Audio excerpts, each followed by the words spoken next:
Megan Fox has the story. Megan Fox. Megan Fox. Megan Fox. Megan Fox. Megan Fox, a national journalist. Mastodon. I will never be able to say that out loud. It feels like the Flintstones live there. It does. Well, don't trust women. I think you just touched on that with your last. That's what they brought. We're going to have to bring back chaperones. Jesus, no. Just careful. Stop! Right! Ooh. Hard right.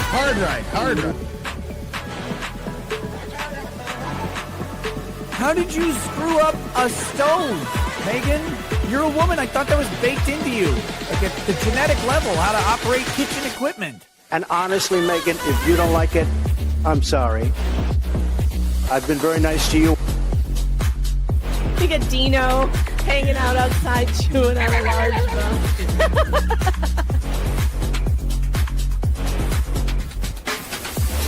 I highly recommend being targeted by the New York Times and Rolling Stone for weight loss.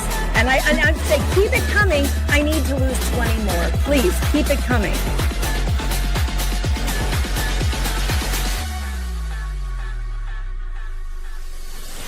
Explain to me, Megan, why did this country not have a holiday once a year? That's the time you vote.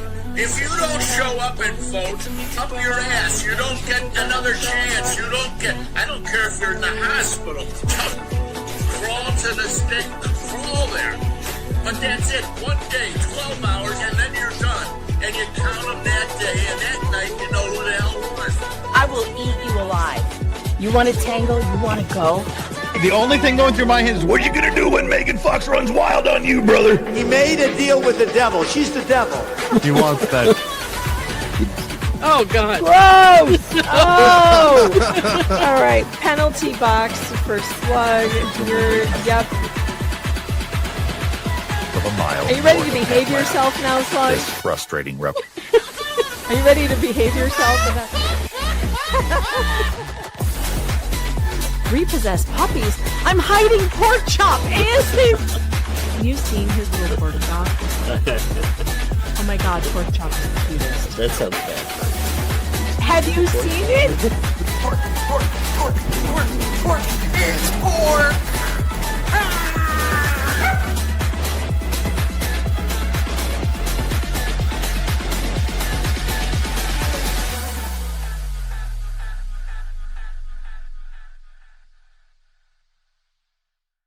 Though you may be tempted, do not contact any person or persons mentioned on this stream. Do not even think about contacting anyone who may be the topic of the daily news. If you should do that, the host will question your IQ, possibly call you names, and mock you for disobeying these basic rules of decency. All the best! All the best! Welcome back to the show, everyone. It's me, Megan Fox, your favorite medium smart journalist, and I'm here with Spike Cohen from You're the Power. You will remember Spike from covering the Tim's case, the Hernandez case, all these medical kidnap cases we have talked about. Spike, thank you so much for being here today. How are you? I'm doing fantastic, but I have to be careful now because part of what we do at You Are the Power is we do contact these officials. So now I'm going to figure out how to navigate around. I don't want you to make anyone to be made fun of by you. So I think we'll just say some people do choose to contact people by going to this link on our website. That's true. I have a longer version of that warning that says if you would choose to contact elected officials, do it when however you want and use whatever words you want. There you go. Okay, fair enough. Yeah. But we have to do that for the private individuals that we may talk about on this stream sometimes because they get all nuts and send lawyers after us for no reason whatsoever. But no, if they're elected officials, you have every right to contact them however you want, whenever you want. I just suggest being civil about it. Otherwise, they claim we're being threatened. Oh, that we do. That we make a big point of asking people, please be respectful. This isn't, and this is what I say. I'm as mad as you are. And in fact, I might even be angrier than you are because I've been, we know these details very closely and have for even longer than you have.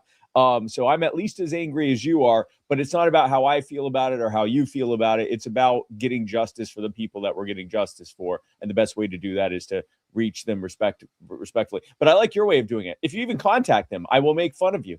and just don't put my name in it. I Don't like put that. my name. Keep my Don't put my name name out in of it. your mouth, okay? just don't do it. But yeah, so today this is so exciting and fun, you guys. So Spike contacted me the other day, and he's like, "You gotta see this Law and Order SVU new episode that's out because they literally made an episode about one of the child abuse pediatricians that we've covered. Now, the question is still out. The jury's still out on which one." We're not sure. I don't know. Do you have any thoughts about who this episode was made about? And first, tell me, how did you hear that this happened? Like, when did you first see this episode? Yeah, like 1,000, at least 100 people reached out to us and were like, "This is about whichever ones they thought it was about." Barbara Knox, Stephen Messner, and others, and they're like, "I'm pretty sure it's about this person." And we're like, "What are you talking about?" And so we looked at it and it was like, "Oh wow."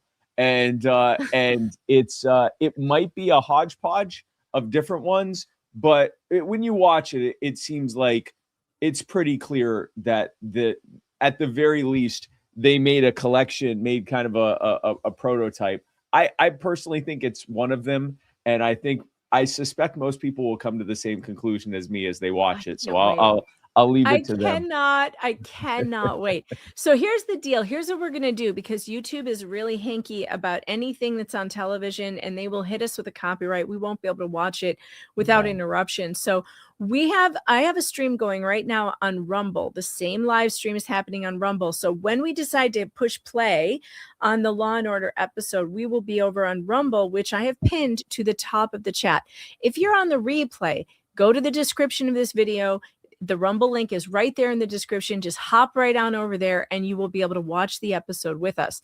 So tell us about, in case you people here are new, if there's anybody new here and you haven't met Spike before, Spike has an organization called You're the Power, and it's one of the most effective organizations. I'll just say the most. I've never seen an organization be as effective as you.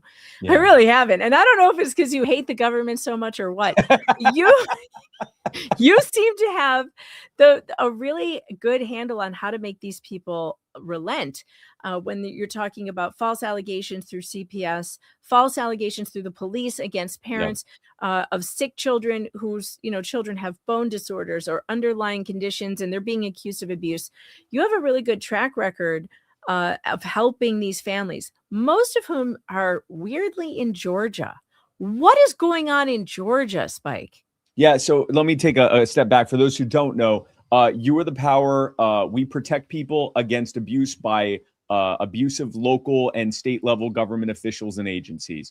And we help to make sure the abuse doesn't happen to them. And then we push to ensure changes that make sure that no one else suffers that abuse ever again. So that's what we do. So we deal with the family reunification things, people being wrongfully accused of child abuse and having their children taken from them. We deal with people that are being wrongfully accused of all sorts of different crimes, and we can demonstrate that they didn't do it. We deal with people who are facing losing their homes to eminent domain, people that are facing eminent domain, the worst. It is.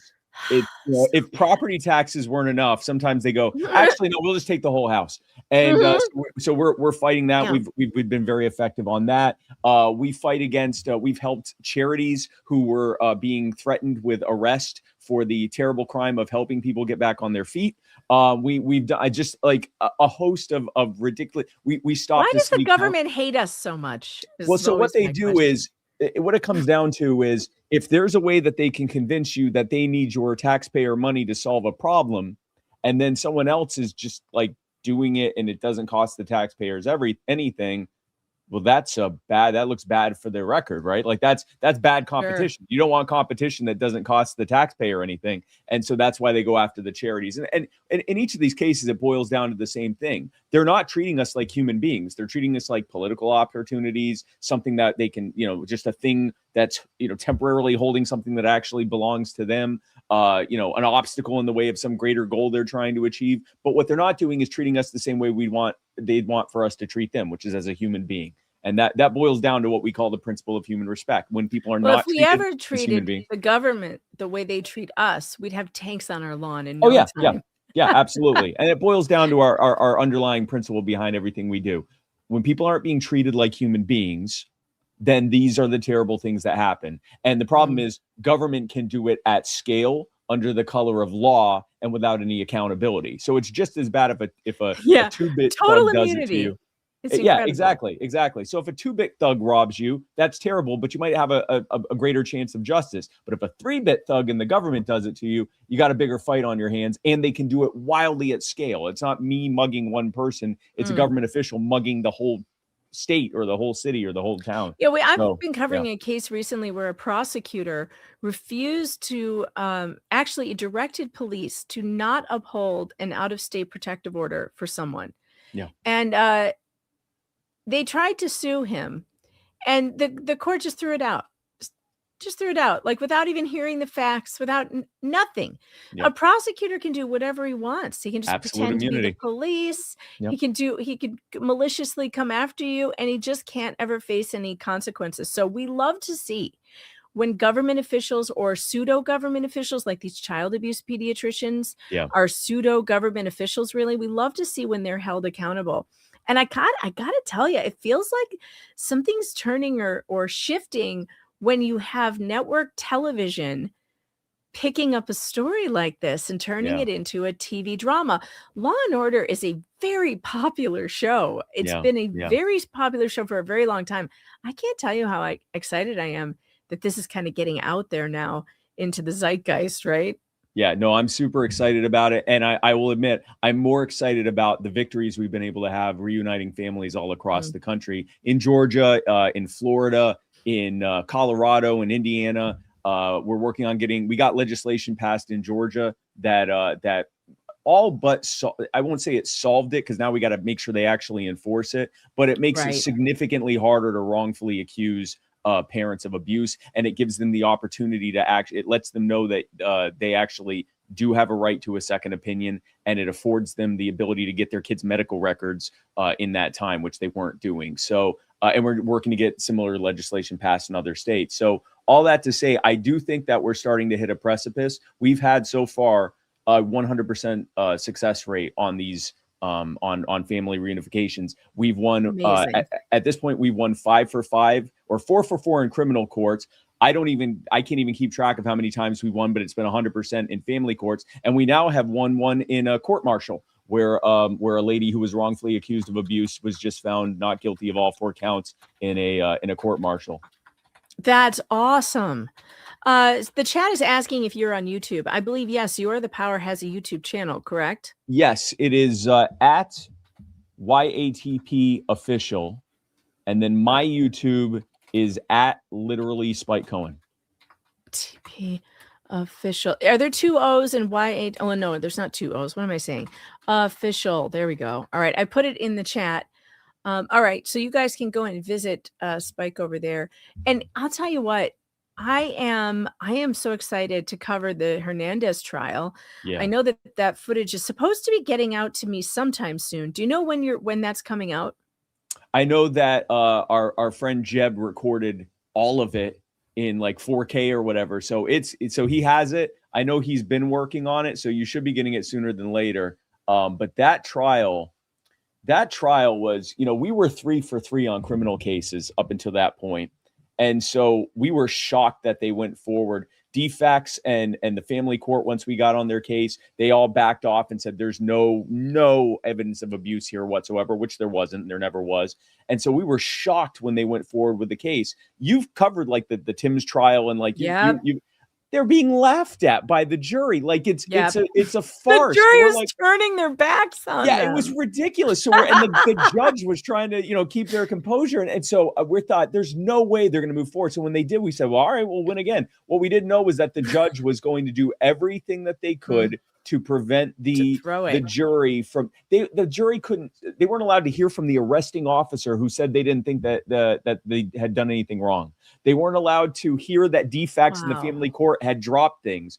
At one point, he said, the judge said that the jury wasn't allowed to hear that Emma and Aria, the daughters, missed their parents and loved their parents. And at one point he said, and I don't remember the exact quote, but it was something along the lines of, the well-being of the children is not the concern of the court, which was evident. Oh. Wow. Yeah. I hope that the filmmaker put in a word for me. Ask him for a favor. I hope that when he does upload these videos, ask him to please include the times when the jury leaves the room, because that's when, and the pretrial stuff if he has it, when the judge decides in the motions in limine what can be heard, what can be heard and what can't be heard, because that's huge. That's how cases are won or lost. Rumble, I am not ignoring you in the Rumble chat. I see you. And we are going over there. We're going to be going over there very, very soon. In fact, let's get this party started. Let's do it. So those of you who are watching on YouTube, we will not be on YouTube for much longer. I am headed over to Rumble. Please click on the Rumble link, which is at the top of the chat, or if you're on the replay, look in the description and click on the Rumble chat, because we're going to go over, and when we get there, we are going to start the Law and Order episode that highlights what a terrible problem these medical kidnappings are. I'm going to hit this little button over here that's going to play my little Rumble intro, and it's 9 seconds. So before you do that, I don't want to leave people with that cliffhanger. They were eventually the Hernandez the Hernandez case. They were found not guilty because the jury saw through it. They saw through the scam. It was so obvious that the fix was in that they saw through it. And I think in like 4 hours time, they came back not guilty on all counts. So I don't want people but did they go to prison? No, it didn't. They didn't. They didn't. But it is a prison of a different kind, though, because the state then has bankrupted all these families, even though they get a not guilty verdict and they're exonerated. They still have all these legal fees and legal bills to pay. They've had years of time with their children ripped away, and it's a horrific situation. And I think some of them probably would have preferred jail over some of that, and their children going with strangers, and just awful. Absolutely. So I can't wait to cover that case. I am so excited because I do have the juvenile case as well. I have the juvenile recordings, which is something that I never have, and so I want to do both. Because getting those recordings from juvenile court are so hard. But we do have them for the Hernandez case. So stay tuned for that, folks. But all right now we're going over to Rumble. We will see you over there. So make sure you hit that Rumble, and we are going to watch Law and Order SVU. It's an episode called Hubris about medical child abuse doctors medically kidnapping kids. And this is going to be something. So here we go. Ladies and gentlemen, let's get it.